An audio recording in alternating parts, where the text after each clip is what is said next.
بسم اللہ الرحمن الرحیم۔ السلام علیکم ناظرین، میں ہوں اہم شہری عارف حمید بھٹی۔ آج مختلف اور اہم ترین خبروں کے ساتھ ناظرین، کہا جاتا ہے جب سیاسی بگوڑے سیاسی میدان میں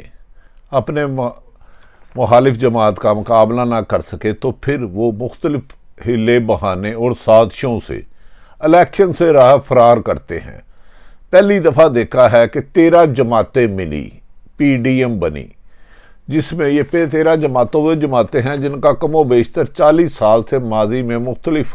ادوار میں حکومت کرنے کا دورہ ہے، لیکن ایک اکیلے عمران خان کے خوف کی وجہ سے، عمران خان کے ہاتھوں شکست کھانے کی وجہ سے 13 جماعتیں حکومتی اتحاد کی ریکویسٹ پر اچانک الیکشن کمیشن نے ملک بھر میں ہونے والے ضمنی الیکشن کو ملتوی کر دیا، جس کو عوام نے سخت غم و غصے کا اظہار کیا کہ الیکشن کمیشن آئین اور قانون کی بجائے مسلم لیگ نون کا پرسنل ونگ ہو کر کام کر رہا ہے۔ پی ٹی آئی نے الزام لگایا کہ عمران خان کی واضح کامیابی، جبکہ وہ 9 حلقے تھے، ان میں واضح اکثریت سے کامیاب ہوتے ہوئے نظر آئے اور حکومت نے ان کا مقابلہ کرنے کی بجائے الیکشن سے راہ فرار استعمال کی۔ جمہوری حکومتیں،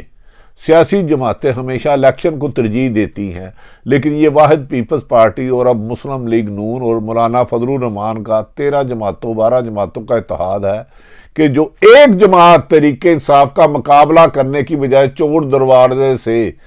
الیکشن سے فرار ہو گئے۔ الیکشن کمیشن کی ملی بھگت کی وجہ سے پی ٹی آئی نے کہا کہ حکومتی اتحادی جماعتیں شکست کے خوف کی وجہ سے عمران خان کا مقابلہ نہیں کرنا چاہتی۔ دوسری طرف ناظرین، ماضی میں اداروں پر سخت تنقید کی گئی اور ایسے لفظ استعمال کیے گئے اداروں پر کہ جن کو بیان کرنا بھی مناسب نہیں، کیونکہ ادارے کوئی بھی ہو وہ ہم سب کے لیے قابل احترام ہوتے ہیں، قابل عزت ہوتے ہیں۔ انہوں نے ہی قانون کی حکمرانی پر عمل درآمد کرانا ہوتا ہے۔ ماضی میں سپریم کورٹ پر حملہ کیا گیا مسلم لیگ نون کے دور میں، لیکن کسی طاقتور کو سزا نہیں ہوئی۔ آرمی چیفوں سے ریزائن دیے گئے، لیکن کسی کو سزا نہیں ہوئی۔ پھر 2018 کے الیکشن میں مسلم لیگ نون اور پیپلز پارٹی جو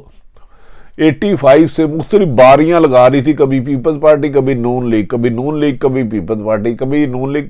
ایک آتا تھا تو دوسروں پہ اربوں روپے کی کرپشن کے الزامات لگاتا تھا، لیکن ان کے خلاف کارروائی نہیں کرتا تھا۔ اس کا طلسم، ان کا اتحاد، ان کا باریوں میں 25 جولائی 2018 کے ہونے والے الیکشن میں عمران خان کی تحریک انصاف نے حصہ لیا اور ساری جماعتوں کو ناک آؤٹ کر دیا اور وزیر اعظم عمران خان بن گئے۔ وزیر اعظم عمران خان ماضی میں بن گئے جب 2018 کے الیکشن میں، تو انہوں نے اپنی ذاتی جائیداد میں اضافہ کرنے کی بجائے ماضی میں جو پیپلز پارٹی نے نون لیگ پر اربوں خربوں روپے کے کرپشن کے الزامات لگائے تھے، اور نون لیگ نے پیپلز پارٹی پر سرے محل ہو یا محفل فلیٹ ہو، آصف علی زرداری کی زبان کاٹی گئی ہو یا مریم پر کیس ہو، یہ پیپلز پارٹی اور نون لیگ اپنے ادوار میں ایک دوسرے پر الزام لگاتے رہے، لیکن کسی کے خلاف کارروائی نہیں کرتے تھے اور ایک دوسرے کو این آر او دیتے تھے۔ عمران خان پر بھی دباؤ ڈالا گیا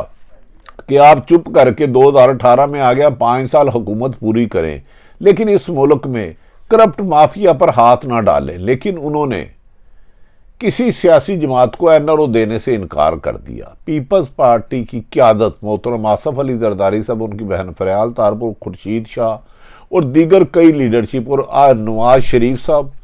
شہباز شریف صاحب، حمزہ شہباز صاحب، خواجہ آصف صاحب، احسن اقبال صاحب، کئی لوگوں پر جو ماضی میں اربوں روپے کے کرپشن کے کیس تھے، ان کو نیب کے خلاف نیب نے ہاتھ ڈالا اور گرفتار کیا۔ موجودہ دونوں سیاسی جماعتوں کے مختلف ادواروں میں بہت زیادہ روٹس تھی، جڑیں مضبوط تھی، نظام انہیں حمایت کرتا رہا، جیلوں میں انہیں پروٹوکول VVIP دیا جاتا رہا، لیکن عمران خان تک فرسٹ ٹائم میں حکومت میں آئے تھے اور پنجاب میں نہل اور نلائق وزیر اعلیٰ عثمان بزدار کی وجہ سے وہ اس طرح پرفارم نہیں کر سکے جس طرح کہا جاتا تھا، لیکن عمران خان اپنی لیول پہ جدوجہد کرتا رہا۔ ان پر دباؤ ڈالا جاتا رہا کہ وہ پاکستان پیپلز پارٹی اور نون لیگ کے خلاف مقدمات نہ چلائیں، جنہوں نے پیسہ کھا لیا کوئی بات نہیں، کوئی پاکستان میں کرپشن برا ہی نہیں سمجھتے۔ اور عمران خان نے اس بارے میں کئی مرتبہ کہا کہ بدقسمتی یہ ہے کہ پاکستان میں کرپشن کو برا ہی نہیں سمجھا جاتا. وہ کہتے ہیں کرپشن جو کر گیا باقیوں کو کرنے دے. خیر عمران خان نے اس پر کاروائی شروع کر دی، لیکن اس دوران امریکہ سے رجیم چینج کرایا گیا، پاکستان سے ایئر بیس مانگی گئی. عمران خان ڈٹ گئے. انہوں نے کہا پاکستان کے فیصلے پاکستان کے ملک کے وقار اور عوام کے مفاد میں ہوں گے، امریکہ کے مفاد میں غلامی کے لیے ایئر بیس نہیں ایبسولوٹ ناٹ ہوں گے. جس پر امریکہ بہادر ناراض ہو گیا اور ایک مراسلہ مارچ میں بھیجا کہ عمران خان کی حکومت کو نہ نکالا عدم اعتماد کے ذریعے. اس وقت تو عمران خان کے خلاف بیرونی اور پاکستان میں اندرونی سازشیں شروع ہو گئی. عمران خان کے بقول میر جعفر اور میر صادق نے امریکہ، پاکستان اور لندن سے سازش ہوتی ہوئی عمران خان کے خلاف عدم اعتماد لائی گئی اور راتوں رات جو ان کے حمایتی تھے ان کو چھوڑ دیا، ارب روپے کیے گئے. عمران خان نے ان سب سے کمپرومائز کرنے کے بجائے ان سے مقابلہ شروع کر دیا اور عمران خان کے خلاف دوبارہ سازشیں شروع ہو گئی. عمران خان جیسے جیسے عوام میں گیا، عوام کا بیانیہ زبان زد عام آ گیا. ہر شہر میں عمران خان کا بیانیہ گونجنے لگا، امپورٹڈ حکومت مردہ آباد، عمران خان وزیر اعظم، ایک خان سب پہ بھاری آتا رہا. اس دوران ضمنی الیکشن ہوئے پنجاب میں جو انہوں نے لوٹے خریدے تھے. اس پر عمران خان نے 20 میں سے 15 سیٹوں میں کامیابی حاصل کر لی، جبکہ وفاق اور پنجاب میں مسلم لیگ نون اور پی ڈی ایم کی حکومت تھی. یہ شکست موجودہ حکومتی اتحادیوں کو برداشت نہ ہوئی اور بکھلا گئے اور عمران خان کے خلاف کبھی توشہ خانہ کے ذریعے انہیں نااہل کرنے کے لیے ٹیکنیکل راستے چور دروازے ڈھونڈے جاتے رہے، کبھی فارن فنڈنگ کے ذریعے چور دروازے ڈھونڈے جاتے رہے، کبھی ان کے خلاف تو دہشت گردی کے مقدمہ درج کرائے اور کبھی توہین عدالت کے کارروائی کروانے شروع کر دی. اور اچانک میڈیا پر عمران خان کے خلاف الزامات کی بچھاڑ ہو گئی، پر عمران خان نے کسی بھی صورت سلنڈر نہیں کیا. جب انہوں نے 130 دیے قومی اسمبلی سے ریزائن تو سپیکر نے سازش کر کے صرف 9 استعفے منظور کیے اور پاکستان میں الیکشن کرانا شروع کیا. عمران نے 9 کی 9 سیٹوں پہ خود الیکشن لڑنے کا اعلان کر دیا. ایک بھی اپوزیشن جماعتوں کا 13 یا 12 اتحادی جماعتوں کا نہ شہباز شریف نے مقابلہ کیا، نہ مولانا فضل الرحمان نے کیا، نہ خالد صدیقی کسی نے بھی نہیں کیا. عمران خان کی مقبولیت میں سروے کرایا گیا کہ عمران خان 9 میں سے 9 سیٹیں جیت جائے گا، جس پر حکومت گھبرا گئی کہ عمران خان پر لاٹھی چارج بھی کرایا جا رہا ہے، انہیں گرفتاری کی کوشش بھی کی جا رہی ہے، نااہلی کی سازش بھی کی جا رہی ہے، عوام میں مقبول ہو رہی ہے. اور بالآخر وزارت داخلہ نے بہانہ بنایا کہ سیلاب ہے، جبکہ جہاں جہاں الیکشن ہو رہا ہے وہاں سیلاب کی تباہ کاریاں نہیں آئی. اللہ تعالیٰ سے بات زیادہ خان کی مشکل سار کرے. لیکن آج اچانک جب عمران خان کو یقین ہو گیا کہ یہ 9 میں سے 9 جیت جائے گا اور حکومت کے لیے بھاگنے کی جگہ نہیں ملے گی، تو اچانک تمام ضمنی الیکشن ملتوی کر دیے گئے، جس پر پی ٹی آئی نے کہا حکومت نے آج شکست تسلیم کر لیا، اخلاقی طور پہ 13 کی 13 جماعتوں کو ریزائن دے دینا چاہیے. انہوں نے کہا عمران خان اکیلا 9 سیٹوں پر ان سے الیکشن جیت رہا تھا، لیکن انہوں نے جمہوری روایات کو دفن کر دیا اور الیکشن کے راستے سے فرار کیا. عمران خان کی یقینی کامیابی جو 25 ستمبر 2022 میں الیکشن ہونے تھے، اس میں شکست کے خوف سے مسلم لیگ نور اور پی ڈی ایم نے راہ فرار اختیار کی اور الیکشن منسوخ کر دیا، جو کہ حکومت کا اعتراف جرم ہے کہ وہ عوام میں مقبولیت کھو بیٹھے. دوسری طرف حکومت نے اس سلسلے میں شکست دیکھ کر الیکشن فرار ہو گیا اور یہ ایک ان کا تسلیم ضرورت اور میدان عمران خان نے جیت لیا بغیر الیکشن کیے. ضمنی الیکشن میں عمران خان کامیاب ہو گیا. اب حکومت سازش اور طاقت سے عمران خان کو ٹیکنیکل ناک آؤٹ کرنا چاہ رہی ہے. کبھی ان پہ ممنوع فنڈنگ کا کیس تیزی سے درج کیا جاتا ہے، کبھی ان پہ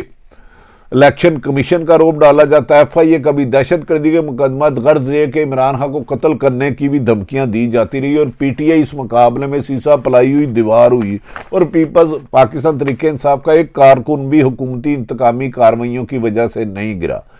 عمران خان کو چاروں طرف سے ٹیکنیکل ناک آؤٹ کرنے کے لیے مختلف جھوٹے مقدمات بنائے جا رہے ہیں. پی ٹی آئی کے مطابق اسلام آباد ہائی کورٹ میں آج 2.5 گھنٹے کے بعد توہین عدالت کیس کی سماعت ہوئی، جس میں عمران خان کے وکیل حامد خان جو وکلا کے نہایت بڑا نام ہے اور اٹارنی جنرل اسرار علی خان نے عدالت نے خاصی دیر بحث کی، 2.5 گھنٹے گفتگو ہوتی رہی، لیکن عدالت نے جواب کو غیر تسلی بخش قرار دیا، جبکہ اس کے مقابلے میں نواز شریف، مریم نواز، آصف علی زرداری اداروں کے مقابلے میں سخت و ناقابل مناسب، ناقابل برداشت، ناقابل اظہار الفاظ کہہ چکے ہیں، لیکن ان کے خلاف ہمیشہ اعتزاز احسن کہتے رہے ہیں کہ شریف فیملی اداروں کی لاڈلی رہی ہے اور حمایت یافتہ رہی ہے۔ اور بلا آخر آج عطر منیلا صاحب نے 5 رکنی بینچ کے ساتھ عمران خان کی اس کو جواب کو غیر تسلی بخش قرار دے کے فرد جرم عائد کرنے کے لیے 22 ستمبر کی تاریخ کا اعلان کر دیا۔ اب 22 ستمبر پر عمران خان پر فرد جرم عائد کی جائے گی۔ فرد جرم کے بعد ٹرائل شروع ہوتے ہیں یا جن میں گواہان پیش کیے جائیں گے، یہاں عمران خان اس پہ فائٹ کریں گے۔ چیف جسٹس محترم عطر منیلا صاحب نے ریمارکس دیتے ہوئے کہا کہ اگر فرد جرم عائد سے پہلے ہی معافی مانگ لی جاتی تو بات ختم ہو جاتی، تو عدالت غور سکتی تھی، مگر نہیں کیا گیا اور اس کے الگ جواز دیے گئے۔ بابر ستار اس سلسلے میں خاصے آرگومنٹ کرتے رہے، لہذا اب فرد جرم 22 کو عائد کی جائے گی۔ عمران خان اس سلسلے میں کہا جا رہا ہے کہ عمران خان کیا اس میں فرد جرم جب 22 ستمبر ہے اپنا دوبارہ معافی مانگیں گے یا اپنے کیس پر آرگومنٹ کریں گے، یہ فیصلہ 22 ستمبر کے بعد ہوگا۔ آئینی ماہرین کے مطابق عمران خان نے اگر معافی نہیں مانگی تو انہیں عدالت میں سزا سنائی جا سکتی ہے۔ عمران خان اس بات میں 10 دفعہ کلیئر کر چکے ہیں کہ وہ عدلیہ اور فوج سمیت تمام اداروں کا احترام کرتے ہیں، وہ کسی بھی صورت اداروں کو دھمکی نہیں دے سکتے اور اداروں کو دھمکی دینا مناسب بھی نہیں ہے۔ انہوں نے کہا انہوں نے لا علمی میں کچھ بات کی قانونی کارروائی کا حق کیا تھا، تاہم وہ عدالت کا احترام کرتے ہیں اور عدالت کے جواب پہ انہوں نے دوبارہ ہی جواب جمع کرایا تھا اور انہوں نے کہا تھا کہ وہ کسی کی دل آزاری نہیں چاہتے۔ اب اس کے بعد جب میڈیا نے سوال کیا ان سے تو انہوں نے کہا کہ میں جانتا ہوں مجھے ٹیکنیکل ناک آؤٹ کرنے کے لیے حکومت تمام سرکاری وسائل استعمال کر رہی ہے، مجھے گرفتار کرنے سے لے کے قتل کرنے اور نہل کرنے کی سازشیں ہیں، اگر مجھے جیل بھی بھیجا گیا تو میں حکومت کے لیے اس سے زیادہ خطرناک ثابت ہوں گا کہ میں نہیں، کیونکہ میری پاکستان کی 22 کروڑ عوام باشعور ہو چکی ہے اور اپنی حقیقی آزادی کے لیے وہ میدان میں آ چکی ہے، ان کو دڑبوں میں بند کرنا حکومت کے لیے ممکن نہیں۔ ناظرین، یہ ساری صورتحال ہے کہ ماضی میں ہمیشہ عدالتیں اگنور کرتی تھی، عدالتوں کو ہو یا اسٹیبلشمنٹ ہو، اداروں کا ہم سب کو احترام کرنا ہوگا، لیکن نہایت ادب احترام سے تمام اداروں کو آئین اور قانون میں اپنا حق ادا کرنا ہوگا۔ لیکن حکومت نے جو آج الیکشن سے راستہ فرار کیا ہے شکست کے خوف سے، عمران خان کے شکست کے خوف سے، یہ جمہوریت کے خلاف حکومت نے خود سازش کی ہے اور ان کا الیکشن میں جو 25 ستمبر کو ہونا تھا، عمران خان کے ہاتھوں شکست قبول کر کے انہوں نے جمہوریت کے راستہ سے فرار اختیار کیا اور عمران خان کو الیکشن کا ٹیکنیکل طور پر شکست دینا چاہتے ہیں، لیکن 22 کروڑ عوام حکومت اور عمران خان کے درمیان سیسا پلائی ہوئی دیوار ہے اور وہ عمران خان کو عوام کا کہنا ہے کہ وہ عمران خان کو سزا نہیں ہونے دیں گے اور نئے صاف شفاف الیکشن ہی ملک میں بہتری کی طرف پہلا قدم ہوگی۔ ساری صورتحال آپ تک رکھی، ایک عمران سب پر بھاری، یہ ثابت ہو گیا الیکشن کینسل ہونے کے بعد۔ پاکستان زندہ باد۔